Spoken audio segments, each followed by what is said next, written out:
Hey, it's Clay at claytrader.com, and in this video we're looking at my desktop and my trading platform right now, but I want to show you how to safely practice trading stocks using real money. There's that fine line within when you're getting started and when you're a beginner to the stock market and day trading or even just swing trading, where you should be practicing with no money on the line, with no real money, known as paper trading. But there is also that point where you just need to get real money into the market, because no matter how disciplined you are, no matter how structured you are with your practice trading from a paper trading point of view, again, if you're new and just getting started, paper trading meaning you're trading, but there's no real money in there. So because of that, the emotions, as I like to call them, the voices in your head, they're just not going to exist like they will when you put real money into the market. But because you are putting real money into the market when you start to practice to trade, the goal is let's just be as safe as possible about it, because it is real money. Therefore, you can lose real money. When it's just paper trading, sure, you can quote unquote lose money on paper, but it's not any money that's actually being lost. But when you do transition to real money, it's got its benefit. The benefit being you're going to start to feel the emotions. You're going to start to feel all these little twitches and stuff that occurs in your mind that you really can't explain unless you get real money into the market. So that's a positive. You're gonna meet those feelings. You're gonna meet those emotions. But the downside being, well, you could actually lose money. So again, let's be as safe about that as possible. So what I want to focus on is the types of stocks that you should be trading that is going to allow you to be safe. Now, I want to quickly disclose, when I mean safe, the way I'm defining safe is not that you can't lose money. You can definitely lose money, but let's lose money in a very structured way, in a way that's not going to all of a sudden have you living under a bridge or a cardboard box or something like that. So just to clarify again, because I don't need somebody saying, hey, you told me this is the way to trade stocks safely and not lose any money. No, that's not how safe is being defined. I am saying let's make sure that we're not losing money in any sort of huge amount. Now, what is a huge amount to you? That's going to be different for everybody. But if you go through these steps and pay attention to do these different attributes and characteristics about a stock, well, then you can scale that and kind of do the math on your end on what you would consider, okay, yeah, that's not really a safe amount. Or, okay, yeah, if I go through it that way, that would be a safe way to start to practice and get some real money in the market. So the very first thing that you need to always keep an eye on as far as the stock is concerned, and this right here is called level twos, but on the level twos, you need to pay attention to this number right here. That is known as the bid, and that is known as the ask. 36.30, well, it just changed. 36.35, 36.36. What is the difference between those two numbers? Not to insult your intelligence, but well, that's a 1 penny difference. Over here is 36.36, over there is 36.37. Yes, that is a 1 penny difference. That is known as the spread. So the goal here is you need to find stocks with a very, very tight spread. What we're looking at here is AT&T, ticker symbol T right there. And this is what would be known as a very tight spread. In fact, it's a 1 penny spread. So a lot of people, they just think, well, you know what? The way to do it safe is just find a really cheap stock, and a stock that doesn't cost much. Well, because it doesn't cost a lot, you can keep things safe. But that's not accurate, because let's look at something that's actually going to be lower in price than AT&T. So let's just look at this one right here. Now look at the way this is structured. Now it's deceiving, and I'll get to why it's deceiving in a second. So I timed this up pretty perfectly, because right here you have 29 by 29.02. And you'd be saying, okay, well, that's only a 2-cent spread, right? Because there's 2 pennies between those. But here's the big difference, and this is the second step that you need to take into account. So let's go back to T. We've already determined you want a tight spread, but now you need to keep in mind, and what I'm just going to refer to as market makers. Now, there's different names out there for them, but the market makers are over here. Look at all the amounts of 36.31. See all that? 1, 2, 3, 4, 5, 6, 7, 8, changing. Then you look over here. Look at all of them at 31 now. 1, 2, 3, 4, 5, 6, 7, 8, 9, 10, 11, 12. So 12 at 36.31. Again, 1, 2, 3, 4, 5, 6, 7, 8, 9. And obviously it's changing, right? Because the markets are open. But you get the idea. Look at the number. So yes, the spread needs to be very, very tight. But then you need to look at the number of each of these market makers on both sides. Over here, the bid, over here, the offer. So let's apply that test now to Yeti, because remember, we determined Yeti was still a 2-cent spread. But, well, now you look at it and things have changed quite a bit. So actually right now it's a 2 cent, well, it was. Now look at it. Look at the spread, 84 by 95. That's an 11-cent spread all of a sudden. But here's the other dynamic that needs to be kept in mind is when you look at the number, look, only 3 at 94. Now over here at 84, there's actually quite a few of them. But the difference now being there's an 11-cent spread. Whereas I would, and like I said, I'm actually pretty fired up that I captured this. So I'd encourage you, scroll back and look at Yeti when I first pulled it up, when it was a 2-cent spread. And then look at the number. So as of right now, look at this, 1. So there's only 2 of them here. Now there's only 1. Now granted, there's a lot of them over there. But the idea here is go back, scroll back, and to the point where I pulled up Yeti and was saying, well, you know, it's a 2-cent spread. And I want you to count the number of market makers on the bid and then count the number of market makers on the ask. And you will notice that there were not very many at all. I want to say that it might have been just one market maker on the bid. Again, this side over here known as the bid. And I think there was one market maker over here on the ask. Might have been 1 or 2. But that's very different than, let's pull up T again. So keep in mind this. Now, as of this point, the spread is still 6 cents, 88 by 94. But you look at T, the spread's still going to be 1 penny. Look at that, 1 penny. And you have all these market makers over here at 23. You have all these market makers up here at 24. So the ones that you need to pay attention to and you want are a tight spread and that have lots of market makers on both sides. So AT&T fits that category no pun intended, to a T. So, that is what you want. That is the first step of things. And the reason why that is so important is let's go over to the chart here. So again, because this is a beginner video, this is known as a technical chart. And the reason that is so important is let's just say some explosive, upwards move occurs. Now over here on the technical chart is the price of the shares. So keep that in mind. You can see these are the price of the shares. So let's just say, for example, that, and let me get this into play here. So let's see, we want green, want a rectangle, and we want it, whoops. Your patience is much appreciated. So let's just say that some sort of move like this happens. So the price gets right here, and then all of a sudden, it just absolutely explodes and makes a move like that. Now that is that looks like a really, really big move, right?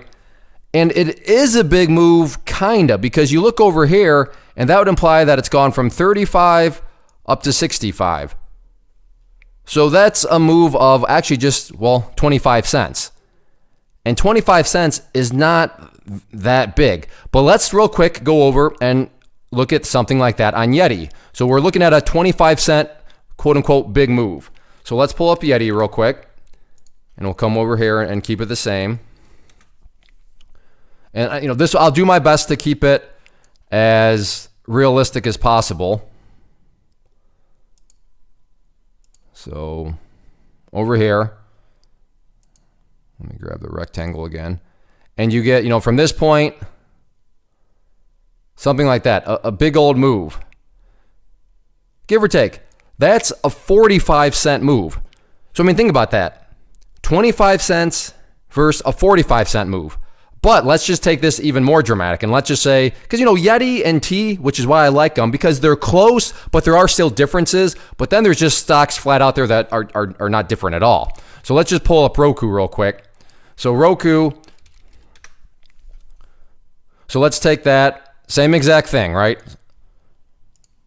So it's right here, and let's just, to keep the math easy, at 113. And let's say, again, give or take, I think right around there is right around that same, right there, that would be a $1.20 move. So think about it, same exact space, same exact size of the rectangle, but Roku, because in trading jargon, it's a very volatile stock. And again, how is volatile? Well, let's look over here. Look at this. Look at the spread. 75 by 82.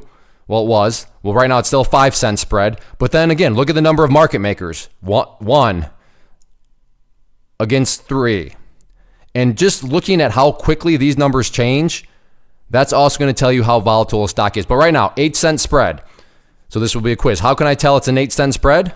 Check your understanding. Well, 88 minus, not change. 112.88 versus 112.80. That's a difference of 8 cents. Right now, And you get the idea though, right? How fastly this thing's move. But the idea is, going back to the spacing, a big old move, the same exact size compared to AT&T, again, ticker symbol T, or the Yeti, YETI.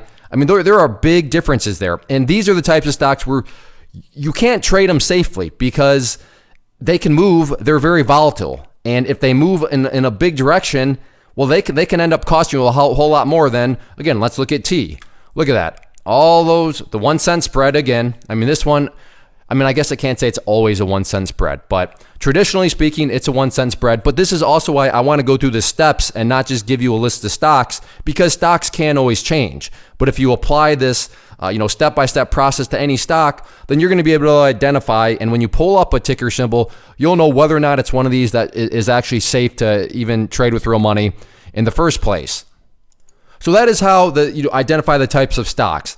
And then the other way to just keep in mind is, well, what sort of position size are you using? Now, the great thing these days is with the new environment of, commission-free trading and all of that, this, it used to be a severe problem because, well, it's hard to practice because you're practicing, but then you're really paying to practice because, you're losing money essentially no matter what because you're going to pay those crazy fees. But now, really, the only money you could potentially lose is, from your trade. But that's why we're focusing on, well, let's keep that as safe as possible. So now it doesn't really matter about, the share size and stuff like that. But that is going to be the next. Well, how many shares are you doing? So right now, I always usually work with 500 shares. But if I was brand new and just getting started, 500, that is not the amount that you would want to start with. And this is where it all comes down to personal preference. So, let's just say you want to start off with 10 shares. So 10 shares, that means if this thing were to, let's say you make a mistake. Let's take a worst case scenario. And you make a mistake and AT&T explodes against you by $1 or it goes down against you by $1, depending on if you're going long or short. So how much would be at threat of losing? Well, if you have 10 shares and you, like I said, worst case scenario, you make a mistake or who knows, maybe your power goes out and before it comes back on, it's moved $1 against what you would want to see it act. Well, that's a $10 loss. So the question becomes, how do you feel about losing $10? Is that going to cause you to miss a mortgage payment? Is that going to cause you to not be able to eat dinner? Or do you look at $10 and just say, yeah, that would really be kind of terrible. That would be super annoying, but it's $10. I don't know how you answer the question. Maybe you're saying, holy, no, that would be terrible. I don't want to lose $10. Okay, that's fine. That's fine. Well, let's change this number again, the shares that you're going to use, down to 5. And again, we're taking a very worst case scenario because for the reasons we've discussed, it would take a whole lot for this thing to move $1. In fact, just to show that visually, what would what would a dollar move look like? All right, is it up there? Not quite. Wow. Let's go some more. There we go. So a $1 move on this one would imply that AT&T goes from here and goes all the way up to approximately right there. That is a huge, huge move. That is gigantic. Hopefully you're not surprised with this because you're saying, well, yeah, it's a penny spread and look how much it has to, just 1 penny at a time. That's the increment that this one moves by. 1 penny at a time, 1 penny at a time. Whereas you look at Roku and this thing could easily move 9 cents at a time. This thing could easily move 10 cents at a time. Look at the spread right now. And then you look at the number of market makers, very, very few, meaning it can move 5, 6, 7, 8, 9, 10 cents at a time. Whereas you come back here to AT&T, and again, this thing is going to move 1 penny at a time. So to think that it would have to move 100 pennies to make a dollar, and if you own 5 or 10 shares, that's how you have to do is look at that. Whereas if you were to have 10 shares on something that moves very quick, well, then it could get up to $1 extremely fast, which is why you can't just look at it. And again, another common mistake I see is people say, well, it's all about the position size you use. And that is true. It's definitely a part of it, hence why we're talking about it right now. But let's just say you don't factor in anything else that we've talked about in terms of the spread, in terms of how many market makers and all that. And then you're just like, well, it's all about share price. And then you come up here and let's just look at Tesla real quick. And you think, well, one share of Tesla is over $700. But look at this spread, 728 by 729. We're almost at $1 spread. meaning this thing does not move pennies at a time. This thing has potential to move 50 cents, 75 cents, even when things get really volatile, $1 at a time. Whereas every little movement is worth $1. Again, going back to AT&T, every little movement is worth how much? 1 penny.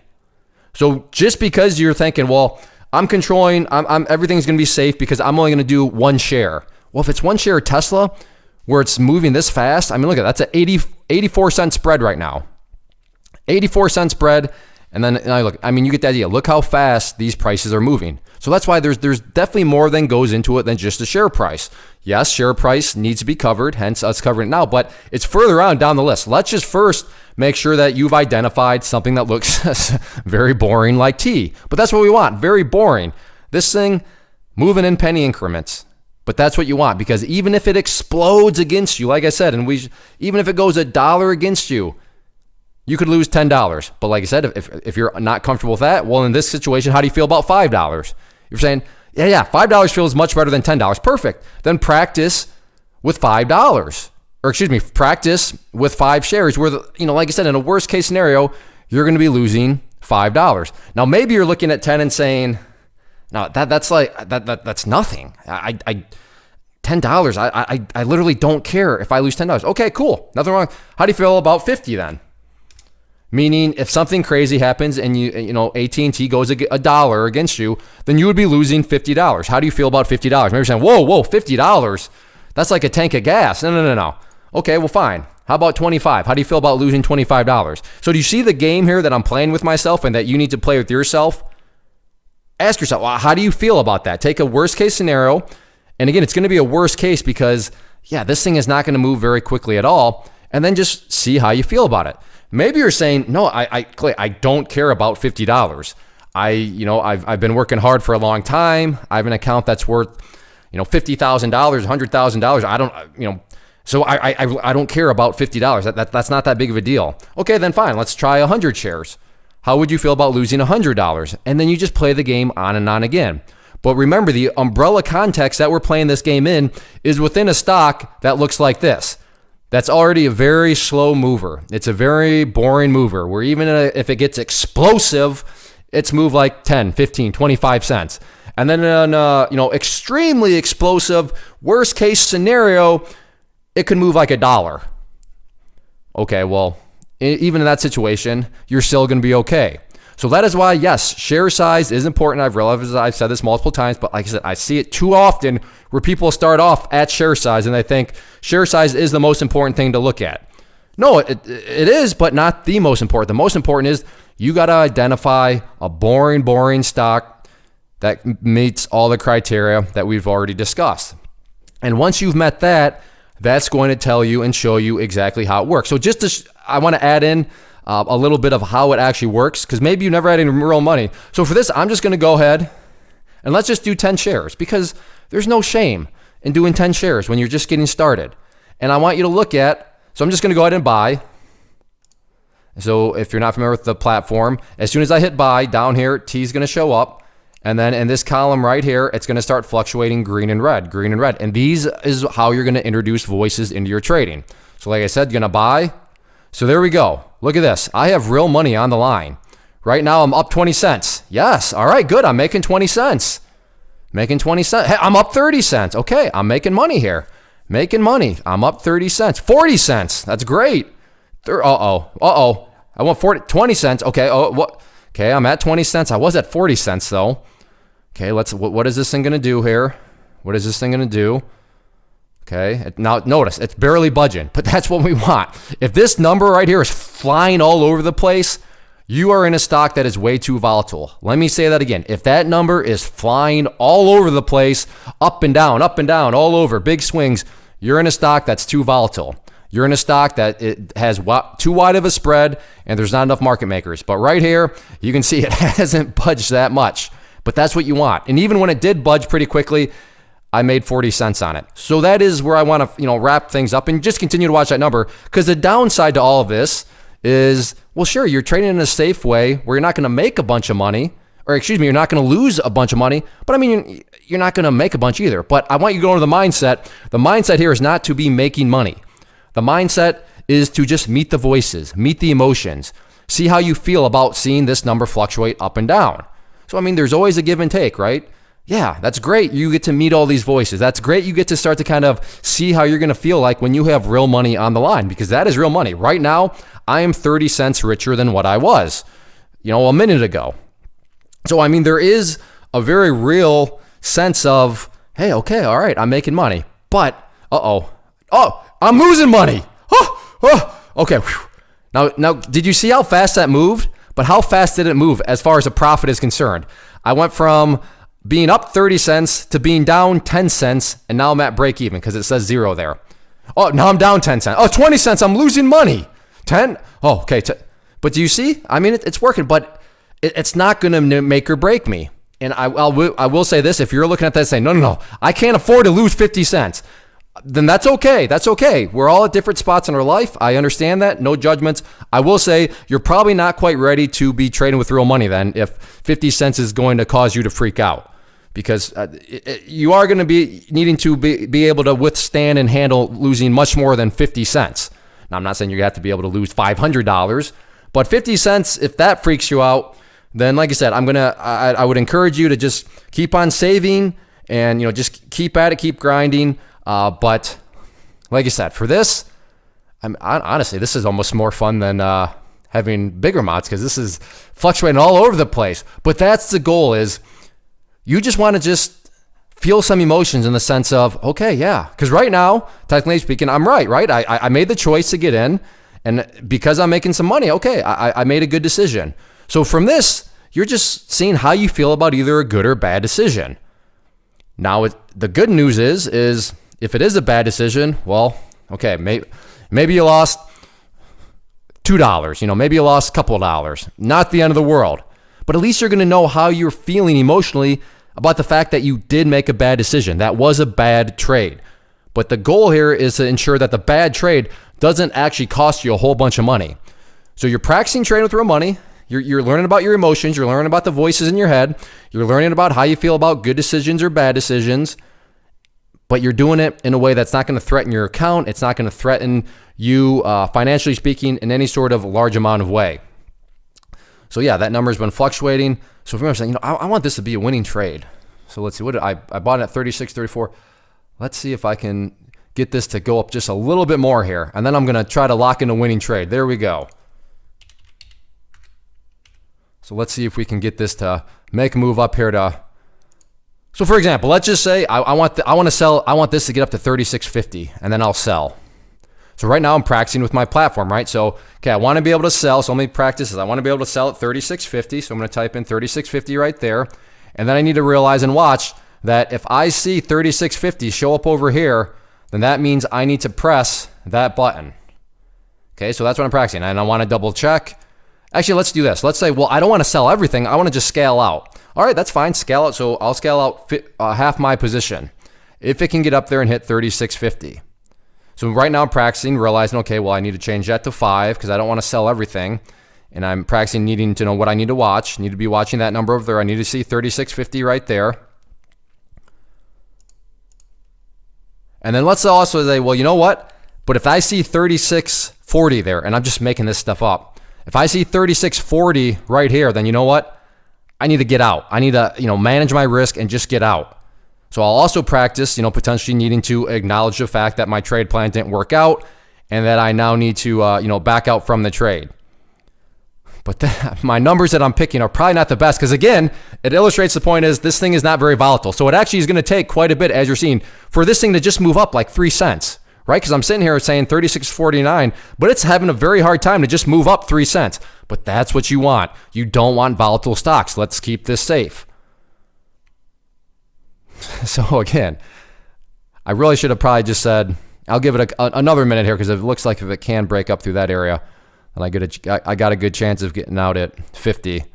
But again, let's just say that, again, the other thing is if this goes and shows up at 36.40 right here as a price, then I need to get out. Wow, we're almost at 25 minutes. I'm thinking maybe I'll just pause the video, and if it looks like something like this is going to... There we go. Okay, I'm watching. Okay, remember. Okay, right now, what do I got to do? Okay, if I see 36.50 here, then I have to go and I have to press That button down there, that's what I need to practice. Now, the nice thing about my thing is you can also watch the prices right there. Inside bid means what's it showing on the bid. So I don't have to watch all the way up here. I can watch that number if I want, but I better get ready. Okay. Notice how I have my cursor right here. Notice my cursor is moving around. I'm going to bring it right down there and place it right on the cell.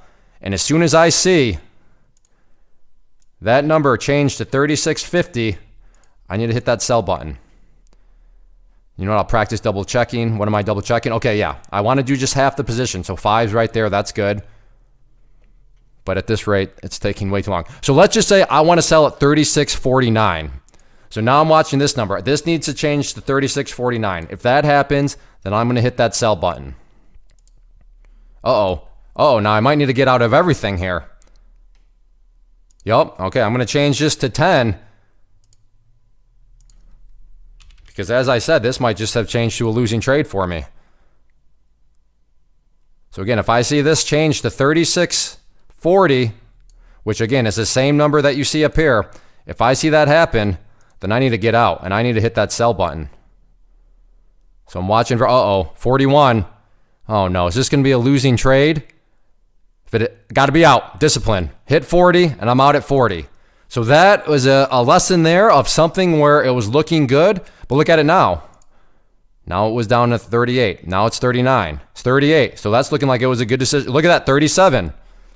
So good. At least I can feel better by myself that it's looking like that was a good decision to just get out. But think about what that just taught me. That taught me, what did we just all experience together? We experienced me getting in, looking like it could have been a breakout to the upside.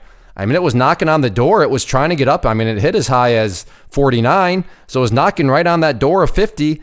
But then it ended up rolling right back over and turned into something where it's a losing trade. Now, again, for full disclosure, I was just randomly making stuff up. So that's not like this was supposed to be some sort of trade plan that you should go out there and do. The idea here is, what did we just all emotionally experience together? We just experienced something that was very valuable. Something where you got in, it was looking good. It was looking like it was going to be a winning trade, but then it turned out to be a losing trade. And what did this lesson cost? What did this lesson cost me?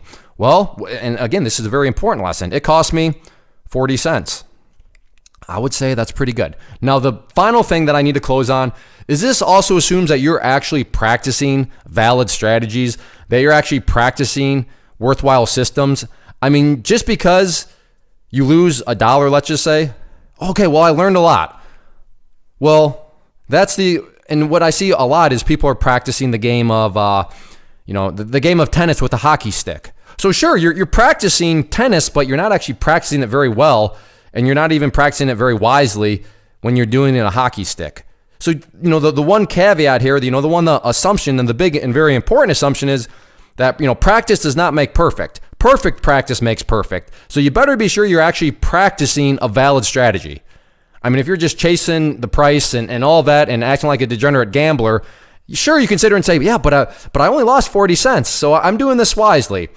That's true, but that's only a partial truth. The other part of the truth is all you're doing is practicing stuff that's going to give you bad habits in the real world of trading when you do more size and start to get away from, more volatile stocks. So that's the one thing, that just make sure you're actually practicing something that makes sense. Make sure you're practicing a strategy that you have full faith in.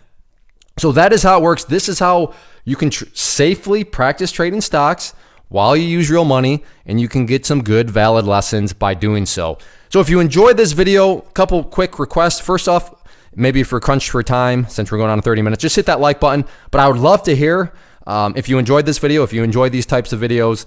So leave me a comment down below. Maybe you have some suggestions of other videos that I could do of this manner where I'm using my trading platform. I know lots of other videos, it's me in front of my chalkboard or the whiteboard, depending on what videos you're watching. But this one, just my screen screen capture of my trading platform.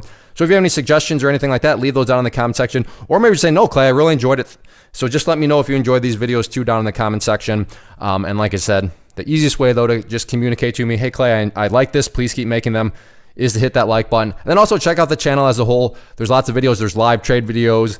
There's other educational videos. So check out the channel as a whole and hopefully decide to subscribe. But yeah, thanks for hanging out. Get out there, trade safely. First off, thanks so much for watching the entire video. Real quick, before you go, I want to invite you to a live webinar, web class, training, workshop, online event whatever you want to call it, but it will be me live revealing to you what I've discovered that has allowed me to transform myself from being an employee to being my own boss, including how I had only one losing day out of 73 days in total. I'm going to cover 3 keys that have helped me unlock profitable consistency within the markets. The first key is super weird, but in a productive type of way. The second key is super awesome because it quite literally is wired into our DNA as humans, making it very easy to use. But in a cruel way, this becomes a pitfall for many traders. I'll explain it all though, including how to avoid the pitfall that it creates for some. And yeah, the third key, when you hear it, sounds way too good to be true, but it's not, and I'll show you how it all works. Then at the end, I open it up for a question and answer session that is, again, totally live. Even if you can't make the live session, please still sign up as it will be recorded, and you can go back and watch the replay that I will send you. Click the image on the screen or click the link down in the description box so you can get the date and time and claim your spot, which I should note is limited due to the fact that this truly is a live event. If you have any questions, let me know. If not, I'll be seeing you soon.